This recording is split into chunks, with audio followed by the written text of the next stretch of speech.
სიამოვნებით წარმოგიდგენთ გადაცემის პირველ სტუმარს, შემოგვიერთდა დიღომში მდებარე 100.000 ქართველი მოწამის სახელობის ტაძრის წინამძღვარი დეკანოზი ლუკას უპატაშვილი. დაგლოცით მამა ლუკა, ძალიან დიდი მადლობა რომ ხართ ჩვენთან ერთად. მადლობა თქვენს გაიხარეთ.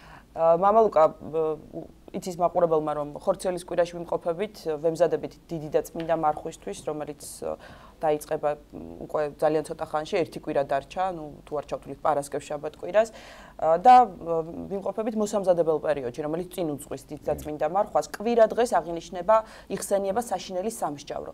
აი სწორედ აი ამ დღის მნიშვნელობაზე გვინდა დღეს რომ ვისაუბროთ, ასევე საინტერესო იქნება მოვისმინოთ თქვენგან განმარტება კვირას წასაკითხის სახარების ეპიზოდისა. პირველ რიგში ალბათ დაგისვამ ჩეკითხვას თუ რას ნიშნავს საშინელი სამსჯავრო, რატომ იხსენიება ეს მოვლენა სწორედ ხორციელის კვირას, იმიტომ რომ ეკლესიაში შემთხვევით არაფერი არ ხდება და თქვათ აი რა კავშირი არის მარხვის დაწყებასა და აი ამ დღის მოხსენებას შორის. კი, პირველი საშიშროება რაც არის, რომ ამ ქვეყანაზე ადამიანს ავიწყდება, რომ აი გვავიწყდება, რომ ჩვენ მოგვიწევს ღმერთის წინაშე წარდგომა პირისპირ. იმიტომ რომ ყველაფერი ღმერთმა მოგვცა, აი ყველაფერი საერთოდ ჩვენი სიცოცხლიდან დაწყებული და მთელი კოსმოსით დამთავრებული და ჩვენ რაში გამოვიყენეთ ეს, როგორ გამოვიყენეთ, მოგვეცა ღმერთის ხატება, ანუ ჩვენ გვაქვს უნარი გონიერი აზროვნებისა, შემოქმედებისა, თავისუფლებისა და რაში ვიყენებთ ამას ყოველივეს. როგორც ჩვენი წინაპარი ამბობს, ეს ქვეყანა გამოცდა არისო. და მართლაც გამოცდაზე ვიმყოფებით, რაში გამოვიყენებთ ჩვენს თავისუფლებას, ჩვენს გონიერებას, შემოქმედებით უნარს, იმიტომ რომ ყველა ეს თვისება შეიძლება გამოიყენო დადებითი მიმართულებით, მაგრამ შეიძლება გამოიყენო უარყოფითი მიმართულებით. შეიძლება აღაშენო ყოველივე შენში და შენს ირგვლივ, შეიძლება დაანგრიო ყველაფერი შენში და შენს ირგვლივ. და სანამ მარხვას შეუდგება ადამიანი, როგორც ვთქვით, მომამზადებელი პერიოდებია, ვთქვათ, ეს არის მეზორისა და ფარისევლის კვირა, ანუ უფალი გვახსენებს როგორ უნდა ვილოცოთ, რანაირად უნდა მივიდეთ ტაძარში, რისთვის უნდა მივიდეთ და ასე შემდგომ. მერე ვთქვათ უძღებიშვილის კვირა, ანუ ჩვენთვის ღმერთი მამაა და ჩვენს წიაღში უნდა დავბრუნდეთ, ბუნებრივ მდგომარეობაში უნდა დავბრუნდეთ, მამასთან უნდა დავბრუნდეთ. ჩვეულებრივ სიტუაციაში როგორ არის მამა ზრუნავს შვილზე. შვილი უბრალოდ ცხოვრობს, აი ხარობს, იზრდება, აი მამა შრომობს. აი ესე არის ღმერთი. ღმერთი ყველაფერს მოქმედებს. ოღონდ შენ გაიხარე, ოღონდ შენ მშვიდობა გქონდეს. აი ქრისტემ ეს გაგვაგებინა და ჩვენც ეკლესია გვახსენებს, რომ ჩვენც ეს გავიგოთ. და აი დღევანდელი ესე იგი ახლა ხორციელის კვირა ესეთია, რომ საშინელი სამსჯავროს ხსენება. ამას თვითონ ქრისტე ქადაგებს, რომ ძეხვთვისას მოსვლაო, აი ასე იქნებაო. ჩვენ ვიცით ქრისტეს ამაღლება, თუ რას ქადაგებდა ის ამაღლების წინ, ჯვარცმის წინ და ასე შემდგომ. მაგრამ ახლა ქადაგებს მეორედ მოსვლას, ანუ როგორი იქნება ძეხვთვისას მოსვლა. და ეს მოსვლა იქნება აი სწორედ ესეთიო. დიდებით მოვაო, საყდარსაზე და დასჯდებაო, ანუ მთელი ძალაუფლებით. და მთელს ქვეყანას განიკითხავს ადამიანს, თუ რისთვის გამოიყენა ადამიანმა თავისი დრო.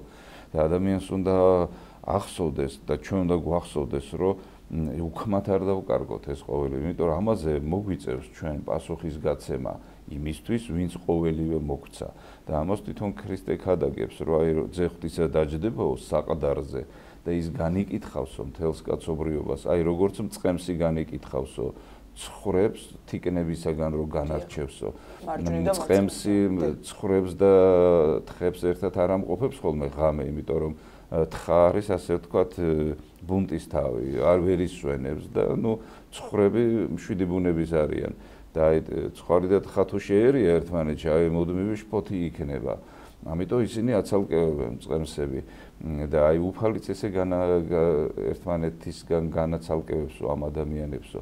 იმიტომ რომ მართლაც არალოგიკურია, რომ თქვათ ჩვენ როგორც უყურებთ, აი ხო ცხოვრობთ, მე ვცხოვრობ და ვხედავ, რომ სიკეთე და ბოროტება, შფოთიანი და მშვიდი ბუნების ადამიანი, კეთილი და ბოროტება, ეს სულ არეულია ერთმანეთში. და თითქოს მოსვენება არ აქვს სამყაროს. აი ამას გაასწორებს უფალი და ყველაფრის შემოქმედი ადამიანია, ესეც გვახსენდება ამ ქვეყანაზე ყველაფრის შემოქმედი ადამიანია. კეთდება სიკეთე, ადამიანი მოქმედებს. კეთდება ბოროტება, ადამიანმა მოიფიქრა და ის აკეთებს ამას ყოველივეს.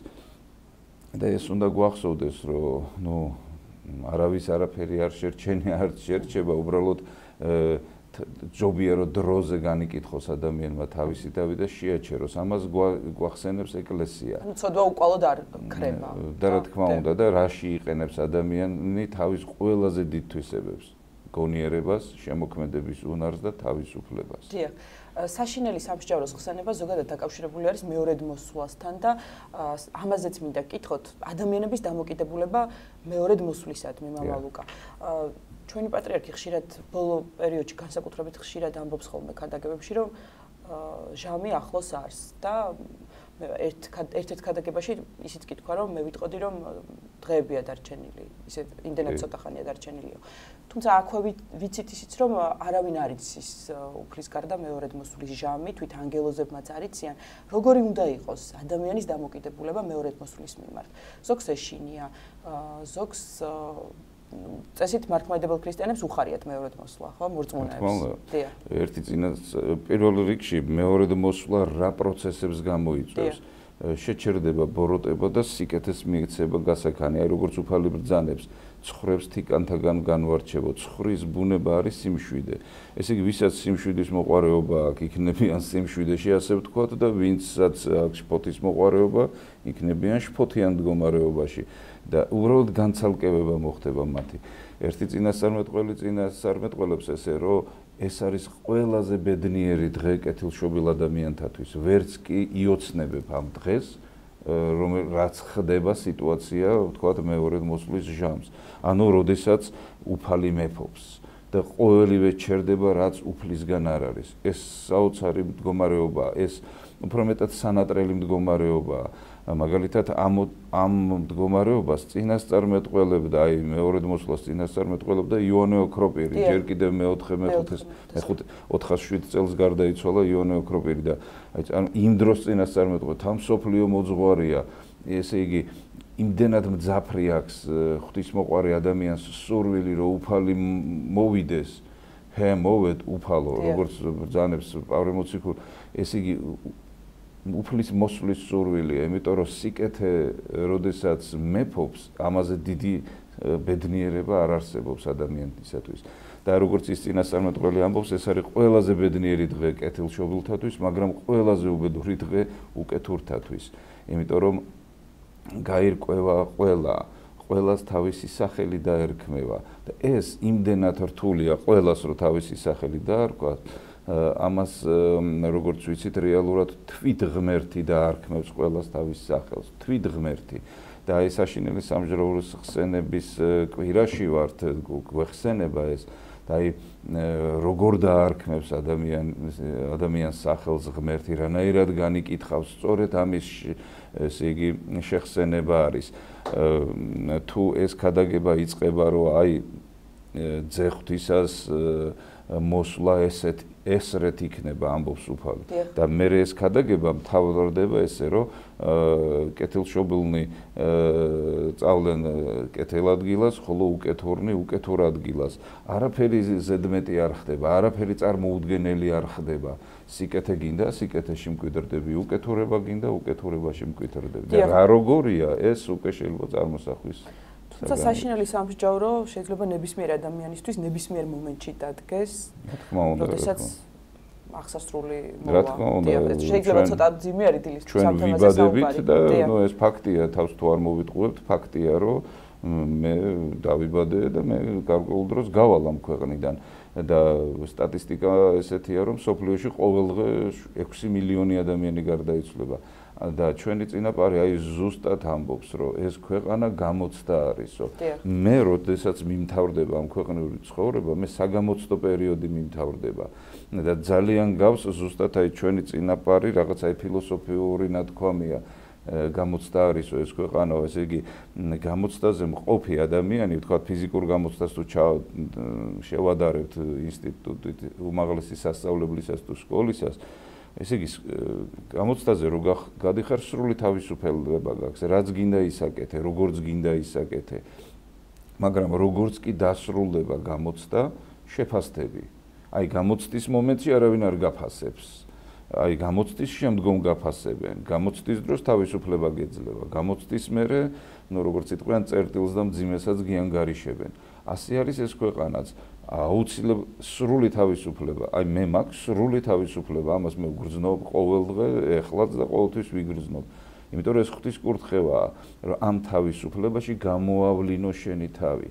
აი მაგალითად აპოკალიფსი ესეთნაირად მსრულდება, რომ ვიდრე მეორედ მოსვლამდეო კეთილშობილიო სიკეთეს აკეთებდესო, უკეთურიო უკეთურდებდესო, შეგინებული შეიგინებოდესო, ყველამ გააკეთოს ის, რაც უნდათ, რაც შენი გულიდან მოდის. მაგრამ როდესაც წარდგები ღმერთის წინაშე, იქ ვერაფერს ვეღარ მოიგონებ. იქ შენ არავინ არ გეშარება, არავინ არ მოიგონებს შენს ასე ვთქვათ დასამცირებლად ან შენს საცხონებლად რაღაცას. ეს ყველაფერი აი შენ სუფთა ფურცელზე დაწერილი ცხოვრება გაქვს, რომელსაც პირველ რიგში შენ თვითონ წაიკითხავ, პირველ რიგში შენ თვითონ მიხვდები. ყველაზე დიდი უბედურება, რასაც დღეს თანამედროვე კაცობრიობა აწყდება, ეს არის ის, რომ აი ცხოვრება არის მიჩნეული სიამოვნებად. ამ ქვეყანაზე რომ ცხოვრობ, ნიშნავს რომ მე უნდა ვისიამოვნო. ეს არის ამ პარტავნების ერთ-ერთი გამოხატულება. ამ პარტავნება ხო ზოგადად შეიძლება ვთქვათ, ცოდვა დავახასიათოთ, მაგრამ მისი ერთ-ერთი გამოვლინება არის ეს სიამოვნების მოყვარეობა. ეს არის უმთავრესი კერპი დღეს კაცობრიობაში და ადამიანი, რომელიც ცხოვრობს, ის ცდილობს, რომ სიამოვნებით იცხოვროს ამ ქვეყანაზე. და აი წარმოიდგინეთ, აი ეს სიამოვნებით ცხოვრებას ადამიანი აუცილებლად პრობლემამდე მიყავს და აუცილებლად უღმერთობამდე. და შესაბამისად, მაგალითად, მარხვა არანაირი სიამოვნება არ არის, პირიქით ზღუდავ შენს თავს და ასე შემდგომ. ან ლოცვა, ან მეტანიის კეთება გნებავთ სიამოვნებასთან არაა დაკავშირებული. და ესე იგი, თუ მე სიამოვნებით ცხოვრობ, მაშინ მე გამოვრიცხავ ღმერთს ნელ-ნელა და აი ყველაზე დიდი პრობლემა ეს არის, როდესაც ადამიანი მიეჩვია და ეჩვევა უღმერთოდ ცხოვრებას და ამას თავისი შედეგი მოყვება. უბრალოდ თავისი შედეგი მოყვება. არ შეიძლება რომ მაგალითად უკეთურება მუდმივად არსებობდეს. არაკეთილი არსებობდეს მუდმივად. დიახ, მამალუკა ძალიან საინტერესო მიმართულებას შეეხეთ. აი სიამოვნებისთვის ცხოვრება. ბევრი ადამიანი, არიან ადამიანები, რომლებიც ცოდვას ამართლებენ იმით, რომ ამბობენ, აი ღმერთი სიყვარულია, ღმერთი არ სჯის. და თქვათ, მე თავისუფალი ნება მაქვს, ღმერთი სიყვარულია და გაგებით მოეკიდება შეიძლება ითქვა. ნუ აქვთ ადამიანებს ესეთი დამოკიდებულება სარწმუნოებისადმი. თავს ამავდროულად ქრისტიანება თვლიან მორწმუნეება და შეიძლება ითქვას. თუმცა რა წერია იმ ეპიზოდში, რომლის განმარტებაც ჩვენ ახლა გვინდა. აი კვირას წასაკითხის სახარებაში, რომ შევახსენოთ მაყურებელს და სრულად აბათილებს შეიძლება ითქვას აი ამ პოსტულატს ზოგიერთი ადამიანისას. კი, ესე იგი, როდესაც წარდგებიანო უკეთურნიო ღმერთის წინაშეო ღმერთი მათ ეტყვითო, რომ როდესაც მე მშიოდაო არ მაჭამეთო, როცა მციოდაო არ გამათბეთო, როდესაც საპყრობილეში ვიყავიო არ მინახულეთო, როდესაც მიჭირდაო არ დამენახეთო, არ დამეხმარეთო და ამ დროს უკეთურნი მიუგებდნენ, როდის გნახეთო, უფალო და არ დაგეხმარეთო. და უფალიოვნება, რაც ერთ მცირეთაგანს არ გაუკეთეთო, იმას მე არ მიკეთებთო. ის მე არ გამიკეთეთო და შესაბამისად კეთილ ადამიანებს მოდითო და დაიმკვიდრეთო თქვენი სამყოფელიო, იმიტომ რომ როდესაც მიჭირდაო დამეხმარეთო, როდესაც მციო და შემოსეთო და ასე. და როდის გიხილეთო უფალო, კეთილშობილი ადამიანი, წარმოიდგინეთ როგორი სამართლიანია კეთილი ადამიანი, იმიტომ რომ მე შენ არასდროს არ მინახი ხარ და როგორ დაგეხმარებოდი უფალო. არა, რაც ერთ მცირეთაგანს გაუკეთეთ, ის მე გამიკეთეთო. და აი ჩვენს წინაპარს ზოგადად კარგი თვისებები ქონდა. აი მაგალითად მე ვიცი გადმოცემით ჩემი დიდი ბებია, რომელიც ესე იგი მოუყრიდა ხოლმე თავს ადამიანებს, ვინც შეჭირებული იყო და ერთად თქვათ ასადილებდა, თქვათ თვეში ერთხელ, ან რაღაცა თავისი წესები ქონდა ესეთი. და აი ადამიანს რაღაცა წესი უნდა ქონდეს, რომ სიკეთე გამოავლინოს. ესე იგი ადამიანი იმით კი არ ცხონდება, რომ რაღაცა გააკეთოს, ან რაღაცა არ გააკეთოს. შენგან უნდა გამოვიდეს სიკეთე. ესე იგი თუ მე მეწოდინება, რომ აი ის არის უფალი, რომელიც ინიღბება რაღაცა გაჭირვებლის ფორმით, მე უფალს ანგარების გამო დავეხმარები. მაგრამ ესეთი რამ არ არის. აი მაგალითად წარმოვიდგინოთ სიტუაცია, როდის ეხმარება ადამიანი გაჭირვებულ ადამიანს, როდესაც ეს მისგან მოდის, როცა შენი გული თანაუგრძნობს მას. აი ესე იგი უფალი მოგვიწოდებს, რომ ჩვენ წესების შემსრულებელი კი არ ვიყოთ, უბრალოდ კეთილი ადამიანი ვიყოთ. აი უბრალოდ კეთილი ადამიანი უნდა იყო. ესე იგი უმიზეზოდ კეთილი ადამიანი უნდა იყო. აი რა სიტუაციაშიც გინდა მოხვდი, შენ უნდა იყო უმიზეზოდ კეთილი ადამიანი. შენგან უნდა მოდიოდეს სიკეთე. ამიტომ ამბობს უფალი, რომ თუ მარჯვენაში გაგარტყესო, მარცხენა მიუშვირეო. აი იმიტომ კი არ ამბობს, რომ სულელი იყავიო და ვერ გაარკვიო ვინა ამტერი და ვინა მოყვა. ამას არ ამბობს უფალი. უბრალოდ ამბობს, რომ შენგან ყოველთვის სიკეთე უნდა გამოვიდესო. ერთი ასეთი თხრობა არის, ერთი ბერი აგროვებდა შემოწირულობებს ობოლ ბავშვთათვის. და მივიდა ერთ მდიდარ ადამიანთან, რომელსაც მისვლას არ ურჩევდნენ, იმიტომ რომ ფიცხი იყო ის ადამიანი ძალიან. და აი ბერთან რომ ეს ბერი რომ მივიდა და თხოვა შემწეობა ობოლ ბავშვთათვის, იმ ადამიანმა ადგა და გაარტყა, იმიტომ რომ თაღლითად მიიჩნია და ამ ბერმა მოითმინა და ესეთ რამეს ეუბნება. ეგ დარტყმა მე მეკუთვნისო, მაგრამ იმ ბავშვებსო მაინც დაეხმარეთო და აი ამ დამოკიდებულებამ გააოგნა ეს ადამიანი, ეს მდიდარი და ერთ-ერთი უპირველესი მოწყალეთაგანი გახდა მე, იმიტომ რომ თავისი მონაგებს ობოლ ბავშვებს მე ადვილად უნაწილებდა. და ესე იგი რაღაცნაირად არის, რომ ჩვენ თვითონ ცხოვრების წესი უნდა შევძლოთ და ყველა ადამიანს შეუძლია რომ მოწყალე იყოს. უბრალოდ შენგან სიკეთე უნდა მოდიოდეს. აი იმ ბერს, რომელსაც სახეში გაარტყეს, ეს სახეში როცა გაგარტყამენ, ეს არის ძალიან ძნელი. მაგათაც ჩემთვის არ გაურტყიათ, მაგრამ რო გამარტყან როგორ მოვიქცევი ხო არ ვიცი, მაგრამ ის ბერი როგორ მოიქცა, საერთოდ არ შეეცვალა განწყობა, იმიტომ რომ სიკეთე მისგან მოდიოდა. ესე იგი სიკეთეს კი არ ასრულებდა, ის კი არ იცოდა რომ ამას რო გააკეთებ ეს სიკეთეა და ამიტომ კი არ აკეთებდა, მისგან მოდიოდა. ანუ უფალი ჩვენ აქ გვასწავლის იმასაც, რომ სიკეთე შენგან უნდა მოდიოდეს. ვინც იმ წყალს დალევსო, რომელსაც მე ვაძლევო, ქანანელ დედაკაცს რო სამარიტელ დედაკაცს რო ესაუბრება უფალი, თვითონ ვინც იმ წყალს დალევს, რომელსაც მე ვაძლევო, თვითონ გახდება წყარო წყალთაო. ანუ თვითონ აღმოაცენებსო სიკეთესო. ვინც მე მეზიარებაო, თვითონ იქნება ამ სიკეთის აღმომაცენებელიო და წარმოიდგინეთ ადამიანმა ამ უმაღლეს დონეს უნდა მიაღწიოს. ძველად ქონდა ქართველებს ასეთი სიტყვა, აი მაგალითად კონკრეტული ადამიანი, ღვთისნიერი ადამიანი, ანუ ღმერთისნაირი ადამიანი. როგორია ღმერთისნაირი ადამიანი? უმიზეზოდ, უპრობლემოდ, უყველაფროდ, გარემოების გათვალისწინების გარეშე არის კეთილი. თორემ ხანდახან ხდება რომ ადამიანი ვთქვათ, ნუ ახლა ყველა იმას აკეთებ და მეც ის გავაკეთე, არავინ არ მარხულა, არ ვიმარხულე. ასე შემდგომ ყველა ცოდვას ჩადის და ნუ რა მოხდა მეც ადამიანი ვარ და 1000 რამით შეიძლება შენი ცოდვა გაამართლო, მაგრამ შენ ღმერთთან მოგიწევს ერთ-ერთზე დადგომა და ეს არის ძალიან მძიმე მომენტი ცოდვის მოყვარისათვის და ღმერთის მოღალატისათვის, მაგრამ ძალიან დიდი მომენტია და უბედნიერესი მდგომარეობა ღმერთის ერთგულისათვის. იმიტომ რომ როგორც პეტრე მოციქული ამბობს, შენ იხილავ მას, რომელიც გიყვარდა, გწამდა და ითმენდი უმისობას. ამ ქვეყანაზე ჩვენ ვითმენთ, რომ ღმერთს ვერ ვხედავთ. ამას ძალიან დიდი დათმენა, აი მაგალითად შენ რომ შენი შვილი მოგაშორო, ხო, რატომღაც და შენ ვერ ნახო შენი შვილი. აი ჩვენ რომ ვნახულობთ ერთმანეთს, ძალიან სიხარულს ღებულობთ და აი თქვათ როცა არ ვნახავთ ერთმანეთს, რაღაცა მოიწყენს სული და ეს შეიძლება შევადაროთ ღმერთის უნახაობის მდგომარეობას. ღმერთის ხილვა ეს არის ნეტარება, არა სიხარული, არა ბედნიერება, არამედ ნეტარება, ანუ უმაღლესი მდგომარეობა ადამიანისა. და აი ადამიანმა ეს მდგომარეობა გვექნება ჩვენ საბოლოოდ და თუ ჩვენ ამისთვის მოვემზადებით და ჩვენ თვითონ ღმერთისნაირი გავხდებით და ამის ყველანაირი პირობა გვაქვს, თუ ღმერთისნაირი გავხდებით, მეორედ მოსვლა ეს იქნება უდიდესი ბედნიერება ჩვენთვის.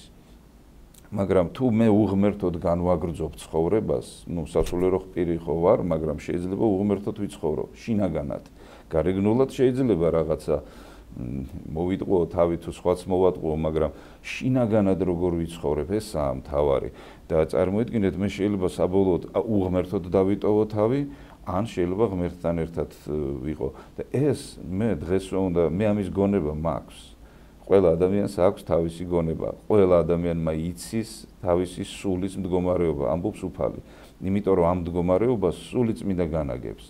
და ჩვენ გვასწავლის რა გავაკეთოთ და რა არ გავაკეთოთ და ამიტომ ეს ჩვენი თავი უნდა გადავარჩინოთ საბოლოო ჯამში და თუ ვიმარხულებთ, თუ ვილოცებთ, თუ სიკეთეს გავაკეთებთ, თუ ბოროტებას ჩავიდენთ, უნდა გვახსოვდეს, რომ ჩვენ წავდგებით ღმერთის წინაშე.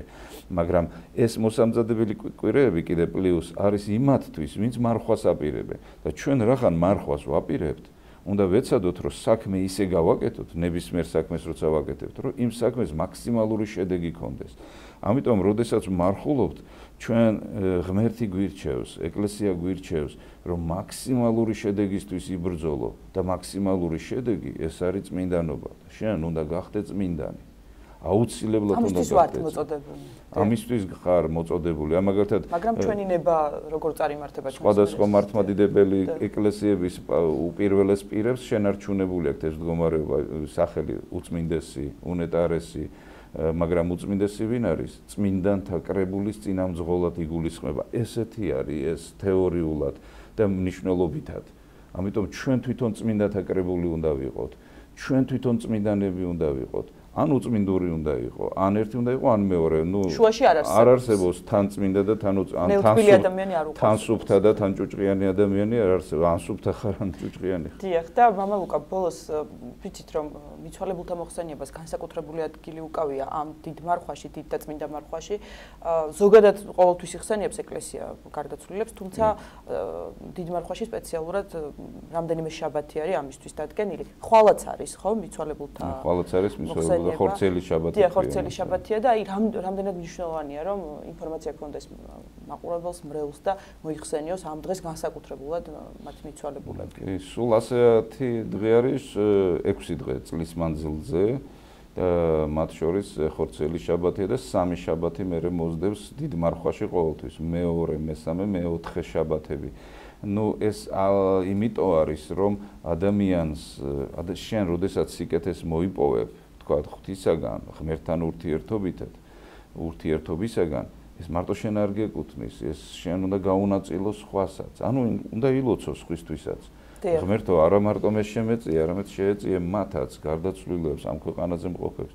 და გარდაცვლილებს, როგორც ჩვენ აღვნიშნეთ საუბარში, უკვე დამთავრებული აქვს ის გამოცდო პერიოდი, მაგრამ არსებობს ერთი დიდი ბედნიერება მათთვის, რომ თუ მას შთამომავალში, სამეგობროში თუ სანაცნობოში გამოერია მომხსენებელი, ეს არის ძალიან დიდი ბედნიერება. უფალი ზოგადად ამბობს, ვინცაც მე უყვარვარ, ჩემი მცნებები დაიცვას და ვინც ჩემ მცნებებს დაიცავს, რაც გინდა ითხოვეთ და მოგეცემათ. აი ამ ლოგიკით, თუ შენ იცავ მცნებებს და მე ითხოვ რაღაცას ღმერთისაგან, ღმერთი აუცილებლად მოგცემს, იმიტომ რომ შენ მეგობრად მიგიჩნევს. და შენ როდესაც შენს გულითად მეგობარს რაიმეს თხოვ, თქვა გიჭირს რაღაცა და თხოვე, რაც შეუძლია ყველაფერს გაგიკეთებს. აი თუ არ შეუძლია არაფერს გაგე, მოვა და გვერდზე დაგიდგება. ხო? ზოგჯერ არის რაღაც რაც სასარგებლო არ არის ჩვენი სულისთვის, ხო? ხო, და აი ღმერთს კიდე ყველაფერი შეუძლია. ამიტომ თუ შენ ცნებებს დაიცავ, ღმერთის ერთგული იქნები, ღმერთი გეუბნება, რომ შენ მეგობარი ხდებიო ჩემი და მე რაც გინდა ითხოვე და მოგეცემაო. ეს ძალიან დიდი მდგომარეობაა. უბრალოდ ეს არ უნდა დაკარგოს ადამიანმა. ეს უნდა გამოვიყენოთ ჩვენი ცხოვრება. უნდა გამოვიყენოთ, რომ ჩვენ გავხდეთ ღმერთის ერთგული, ღმერთის მეგობარი, სამყაროს შემოქმედის შვილი, მისი მემკვიდრე, ასე ვთქვათ, როგორც პავლე მოციქული ამბობს, ანდა ვინც ეზიარება ქრისტეს სისხლს და ხორცო, ის ქრისტეს ნათესავი ხდება სისხლით და ხორცითო. წარმოიდგინეთ, ეს საოცარი ურთიერთობაა ღმერთთან, რომელიც თვითონ უნდა იგრძნოს ადამიანმა და აი დიდი მარხვაც ამიტომ არის. ამიტომ არის მოსამზადებელი კვირეები, რომ ჩვენ უბრალოდ საჭმელიზე კი არ გავამახვილოთ, რა ვჭამთ და რას არ ვჭამთ ყურადღება. ჩვენ გავამახვილოთ ღმერთთან ურთიერთობაზე ყურადღება. ძალიან დიდი მადლობა დაგოცეთ მამა ლუკა, მადლობა საინტერესო საუბრისთვის. შევახსენებთ მაყურებელს, სტუდიაში საუბრობდა დიღომში მდებარე 100.000 ქართველი მოწამის სახელობის ტაძრის წინამძღვარი დეკანოზი ლუკას უპატაშვილი.